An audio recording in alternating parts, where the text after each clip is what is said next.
نبينا عليه الصلاة والسلام وحي إلى هبين وحي من ملك جبريل ميكائيل مركز إكحية مركز صعني أيام وحى أني ويري على مثل التنور بهاشان تنار كاللي يرادوا مفضل الجدوة أو كلا أيام ماله جد أو سيدا صاوني بدبي وين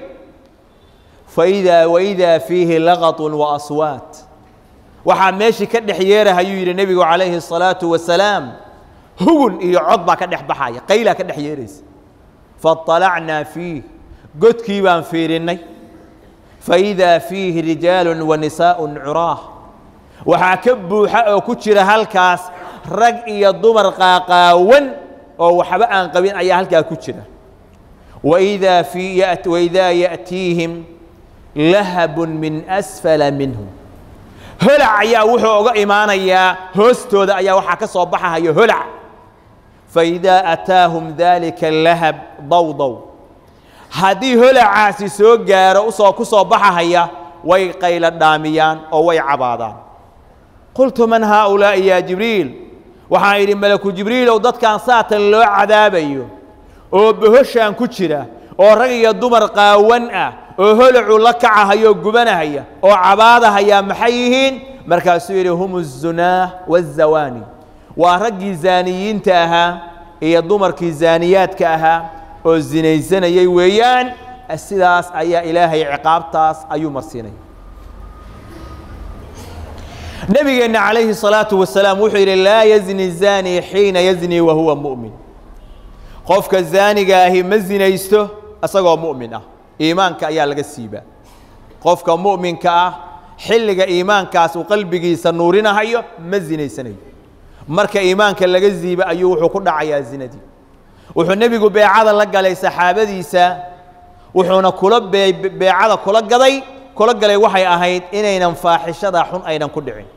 مركز النبي كورنا يا صحابة بايعوني على أن لا تشركوا بالله شيئا ولا تسرقوا ولا تزنوا يقول مبايعونا إنينا وحويان إلهي أشركيين إنينا وحدين إنينا زنيسن أي النبي بيعاد كلق لي صحابة رضي الله عنهم أجمعين الإمام أحمد وحول لي لا أعلم ذنبا بعد قتل النفس أعظم من الزنا ذنبي كوي نفل الدلو أو الزنا ده كوين ما قرنيه نفل الدلو مركز لقى صوته ذنبي كوين زنا ده ما قرنيه ولذلك يرى الإمام ابن المنذر وحول صح أن مدمن الخمر إذا مات لقي الله كعابد وثن وحا أنصحي قفك وحويان خمرة الدائمة أو خمرية عبكة إلهي إنه لكل مايو أسوأ كسوغنا حالة عابد الوثن قفك السنم كعابد يا حالة دي سوكلا إنه إلهي كل مايو مركز سويري ولا شك أن الزنا أشد وأعظم من شرب الخمر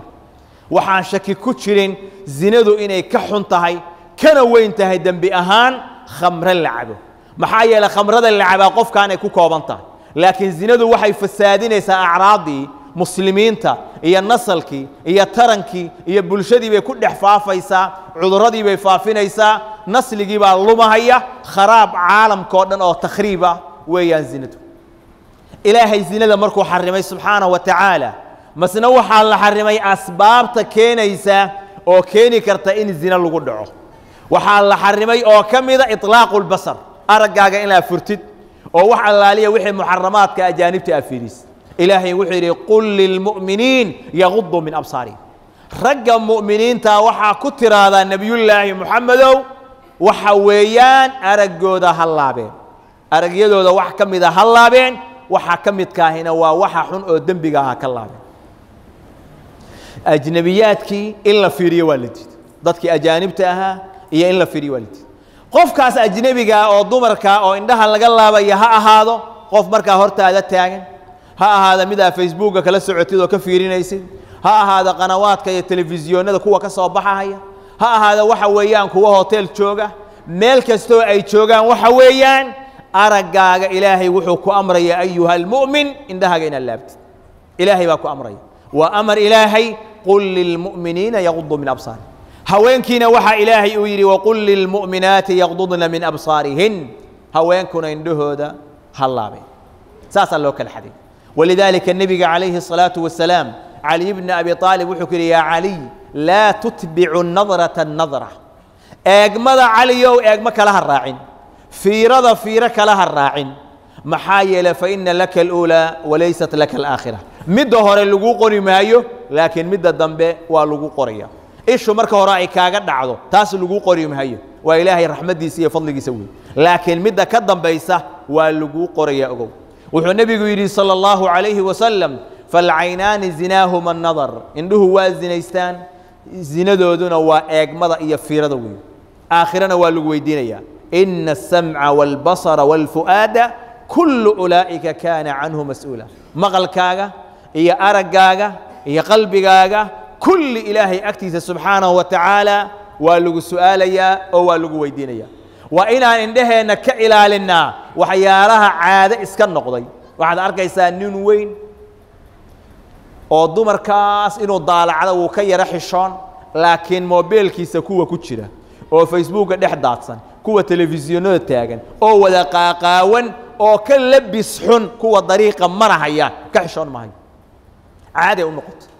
say ishiisu ugu dhacaysay oo qalbigiisa maanta dhan sun ugu soo gudbinaysay ayaa qalbigiisii madoobaaday markaas waxa weeyaan waxa halkaas daadsan oo haween qaawan oo jirkeeda muujinaysa mid heesaysa mid cayaaraysa mid isqaawinaysa mid afcaal kala samaynaysa wax alla wuxuu ka arkaya mobilkiisa dhexdiisa ka daawanayo ama telefishinka gurigiisa yaala uu ka fiirsanayo wax allaaliya wax dhiba uma arko qalbigiisii baa madoobaaday ilaa qalbigii uu gaaray laa yacrifu macruufan walaa yunkiru munkar nabiga yiri calayhi salaatu wasalaam qalbiga fitna ayaa ku dhacaysa ilaa fitnadaasi waxa weeyaan marka dambe qaluubta qaarkeed ay gaarsiiso inuu qalbigii munkarkii uusan munkar u arag macruufkiina uusan macruuf u aqoon midna uusan aqoon oo wax walba iskaga darmaan waa inaad ilaahay subxaanahu wa tacaala uga baqdaa weliba waxaad ogaataa kuwa ku jira mobilada inay ka khatar badan yihiin oo ka sii khatarsan yihiin kuwa daahirka ah oo dariiqa iyo suuqyada ku arkaysa maxaa yeelay kuwan ayaa ka xun xagga labiska oo ka liita ayaga ka liita waayo waxa ayaga halka caalamka is soo dhigahaya oo halkaad ka arkaysid ina suuqa ayagoo kale ku aragtaa wayarta kadalika waxa weeyaan waxa shahwada kicinahaya oo qofka mar walba ku kicinaya waxa weeyaan waxaan mobilkiisa mar walba ugu jira oo saacad kasta iyo waqti kasta uu heli karo dad ayaa ayagoo daawanaya oo waxaas waxa weeyaan ayagoo sameynaya waliba faaxishadii oo aad iyo aad u fiirsanahaya oo dhagaha samaacadu ugu jirto oo waxa daawanaya ayaa qaraxyadii qaarkood la kulmay markaas waxa la soo qaaday asagoo googay oo meeyda iyo mobilkiisa iyo wixii ay saaran yihiin oo heesti ka daaran tahay ayaa la soo qaaday qaar kamid ah iyagoo masaajid ka soo baxay baa qarax la kulmay kala nasiib badan qaar ayaa iyagoo hoteelada magaalada ku yaala qaarkood ka tumanahaya oo qamradii cabahaya oo haween sidaas waxa weeyaan la tumanahaya ayaa wadnuhu istaag oo halka ku baqtiyay walaalayaal waxa weeyaan faaxishadan faaftay oo khatarta ah asal waxa u ah wax badan oo anagu aan gacmeena ku iibsanay mobilkan qaracta ka bixinay waxa guriga aan soo dhignay internetyada aan furanay oo aanan taxakumahayn oo aanan ilaalinahayn ayaa waxay keenayaan waxa weeyaan inay faaxishadaani faafto oo agteena caado ay ka noqoto nacuudu billahi min dalik islaamku waxyaalaha uu xarimay waxa kamida khuruuj an-nisaa mutabarrijat muta'attirat haweenku inay baxaan ayagoo waxa weeyaan qaaqaawan oo aan xijaabnayn oo sidii jaahiliyada u baxaan oo cadar iyo udgoon ay marsadaan islaamku waa xarim ilaahay wuxuu leeyahay waqarna fi buyutikum haweenku guryahooda ha ku nagaadeen haweenka la hadlaya waa walaasha waa xaaskaaga waa gabadhaada waa inaad gaarsiisaa mas'uuliyad ayaa ka saaran ilaahay wuxuu leeyahay waqarna fi buyutikum guryahooda ha ku nagaadeen wala tabarrajna tabarruj al-jahiliyyah al-ula sidii jaahiliyadii hore u soo banbixi jirtay iyaynan u banbixin ayagoo muta'attiraat ah oo dhar fiican aan qabin oo aan xijaabanin ay baxaysa haweentii waxa la amray markay baxaysa inay xijaabato yudniina calayhinna min jalabibihin ayaa la waxa la amray hadalkeeda inaysan jilcin wala takhda'na bil qawli fayatma'a alladhi fi qalbihi marad waxa laga reebay inay zinadeeda muujiso wala yubdiina zinatahun quruxdooda aynan muujinin waxa la amray indhaheeda inay laabto waqul lil mu'minati yaghdudna min absarihin waxa loo diiday cadarkii iyo udgoonkii nabigu wuxuu yiri sallallahu alayhi wa sallam idha ista'tarat al mar'a famarrat ala al qawm fahiya kada wa kada haday haweentu cadar soo marsato oo qoomkii ay soo marto waxa weeyaan waa sidaa iyo sidaas yaani zaniya wa haweenay zaniyada حتى وحال أمر طريقة مركي مريسو إني جيس أي مرتو أين وحا ويان أجانب تيرجع مريا أين نح قاعدين وحاصون وحال إلى لنا يا عفضة قيس كمسلم كأ يا مجتمع مسلم كأ أيا وحال لقت شوتشين يا لقى حريا نوع كسته أو أي فاحشة ضو يحمان تكوي بانكرت أين يسوي دين قبلها إنه محيكو آذان سكول محيكو آذان جامعاتك مال المال ما كم إذا وحى في رسالة قبل هذا مرض أي قبطه أو جامعات أي كو آدو إيه مدة إسكول كو آديسو إيه مدة مركي قرابة صوص سلام يساي كو آديسو ما إلهي سبحانه وتعالى تيء الشيغيبا يدنين عليهن من جلابيبهن ما جلابيبتي إلهي الشيغي وتركو ذا كو رارعيين يريبا مسوامد كله أو أن جلابيبتي أهين هذا اسويدي هذا يتاهي مدي إلهي وشيغي إلهي هرتي سمالين تقيامها وبحسنيس هذا المسؤول كتاهي أو العكت وقصوا بحسي مدي إلهي شيغي مدي عكس جدا أهيد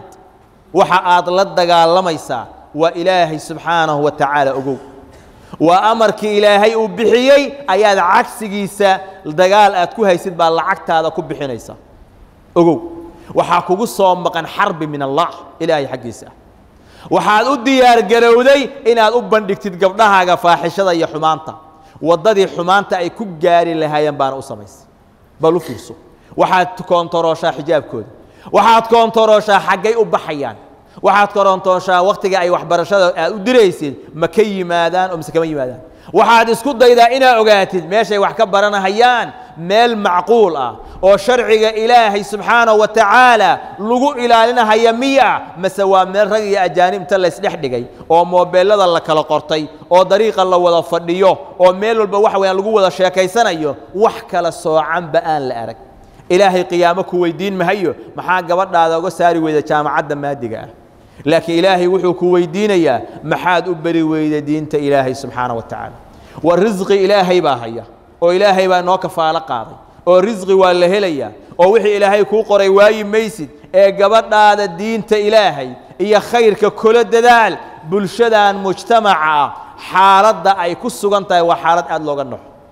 nooc kasta oo diinta ilaahay ayna amrayso waxa weeyaan mujtamaceeni waa nooc aan u samaysnayn inuu qaataba waxayna dadkaani ka soo baxahayaan waa guryo xala ay ku hoydeen bay saaka ka soo dareerayaan guryaha ay ku hooyanayaan miyaan dad mas'uuliyiin joogin miyaan aabbayaal ilaahay ka baqayaa joogin aabbihii salaadu aadaya masaajidku aadaya ma darsigii buu imaanayaa caruurtii iyo reerkiina waxba kama quseeya nacuudu billaahi min dalik ogow markaa dhimatid xisaabtaasi waa ku taal ilaahay ogta subxaana wa tacaala asbaabaha zinada keenaya oo islaamku xarimay waxaa ka mid ah دخول الرجال الأجانب على المرأة الأجنبية رجوا إني أسوق جلان وحويان هوان كأجانب تأه إني أسوق جلان وقولي أي أسوق جلان وحويان أيضا محرم يمنا يسلتشو وحو النبي يقول لي عليه الصلاة والسلام إياكم والدخول على النساء وحان يدين دقا يا يدين كي يدين كلا دقا يا قلتان دمر كآد وقشان أيان يدين كلا دقا nin saxaabiyo ansaarta ka mid ah ayaa wuxuu yidhi yaa rasuul allah afara'ayta alxamd rasuulka ilaahayow ka waran dumaashiga waa zawjka ninka qaraabada la weeye ina adeerkiis weeye walaalkiis weeye dhinacaas uu ka soo jeedaa hadduu ninkaas uu guriga galahayo oo guriga dumaashidiisu tagahayo oo gurigii walaalkiisu uu yahay gurigiina adeerkiisu uu yahay bal ka waran markaasaa nebigu yidhi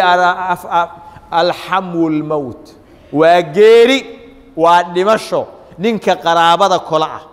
oo adiga qaraabadaada ah oo gurigaaga tagahaya oo mar walba ku laalaabanaya haweentii aynan ka xijaabanahayn isdabeecad baranahayaan saacadu doono uu tagahayo nebigu wuxuu ku magacaabaa dhimasho calayhi salaatu wasalaam maxaa yeelay ninkan laga shakin mahayo waa wiila abti u toobaadiye ka keentay ama meel kale ah ka keento waxbarasho u keentay midaad adeer u tahay mid kala dhashay mid ina adeerka ah waxbarasho iyo nacfi baad la raadinaysaa iyo horumar inay gaaraan guriga ayay joogaan gabdhahaagii bay isdabeecad barteen xaaskaagii bay isdabeecad barteen nebigu wuxuu ku tilmaamay geeri inay tahay waaqicadaasna waxa weeyaan dhacdooyinka dhacaya oo culummada inta loo yimaado la weydiinayo aad bay u fara badan tahay aad u fara badan tahay nin oranaya waxaan arkay wiilkii aan keenay oo inta aan barbaarinayo waalidka aan u ahaa ayaan xaaskayga ku qabtay gabadhaydii ayuu ma taqaana ur u yeelay saas iyo sidaas ayaa dhacday nabi maxamed baa wuxuu ku tilmaamay alhamul maut inuu geeri iyo dhimasho u yahay ma soo gali karo guriga hadduu soo gelayo waa in qof maxram ah oo haweenta maxramkeeda horagii uu jooga waa inuu waxa weeyaan meesha uu ka degan yahay guriga iyo la kala soocan yahay cunada waa inayna u geyn karin gabar adigu aan dhasho ajnabi ka waa in qof kale cunada u geeyo ama marka hore inta loo diyaariyo dib dambe uu ka yimaada ma ahana waxa weeyaan dhaqankan aynu naqaano oo aynu ku dhaqmayno waa dhaqan dambi ah oo fuxshi ah weeye 24 saacana ilaahay agtiisa dambi nooga soconayo